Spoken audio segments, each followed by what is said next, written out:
3 دلیل که چرا هوش مصنوعی نمیتونه جای برنامه‌نویس‌ها رو بگیره. ساده ترین کار دنیا دیتا انتریه، یعنی شما بیا یه سری دیتا رو وارد یه سری فرم توی سیستم کنید.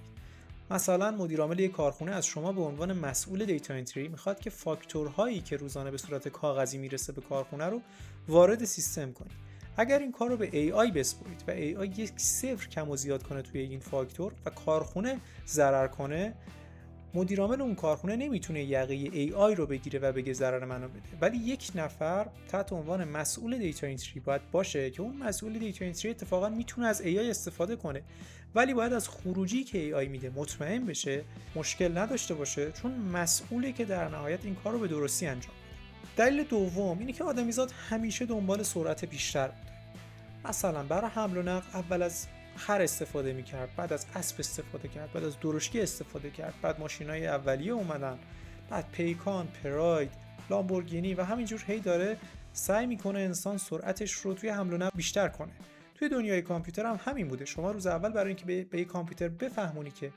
مثلا چاپ کن هلو ورلد، باید این کدو میزدی، بعد تبدیل شد به این، بعد ساده تر شد این، بعد شد این یکی و الان شده این روندیه که انسان همیشه داشته طی می‌کرده. و اما دلیل سوم و مهمترین دلیل، کد زدن و کد نویسی یکی از مسئولیت‌های مهندس نرم افزاره. مهندس نرم افزار باید از خلاقیتش توی ساخت محصول استفاده کنه و در نهایت یک محصولی رو تحویل بده که قابل اطمینان باشه، تو طولانی مدت درست کار کنه، از نظر امنیتی به مشکل نخوره. فرض کنید مدیر عامل یه شرکت بزرگ مثلا اسنپ، دیجیکالا، اوبر، آمازون، اگر ساعت 2 نصف شب، 3 نصف شب یکی از سیستم‌هاش از کار افتاد، باید چیکار کنه؟ اگر با AI کامل زده باشه، باید زنگ بزنه به کلاد یا چت جی پی تی، باید زنگ بزنه به مهندس نرم افزاری که مسئولیت توسعه اون بخش رو به عهده داشته و اون ممکنه از AI استفاده کرده باشه، ولی خب مسئولیت نهایی پیاده سازی بدون مشکل اون نرم افزار به عهده اون مهندس نرم افزار بوده و حالا اون اگر از AI استفاده کرده برای سرعت بیشتر یا هر چیز دیگه‌ای، در نهایت اونه که مسئولیت انجام اون کار رو به عهده گرفته. پس AI ابزار خوبی است، میتونه سرعت رو خیلی بیشتر کنه، ولی در نهایت ما یه انسان هستیم که به او دیکته میکنیم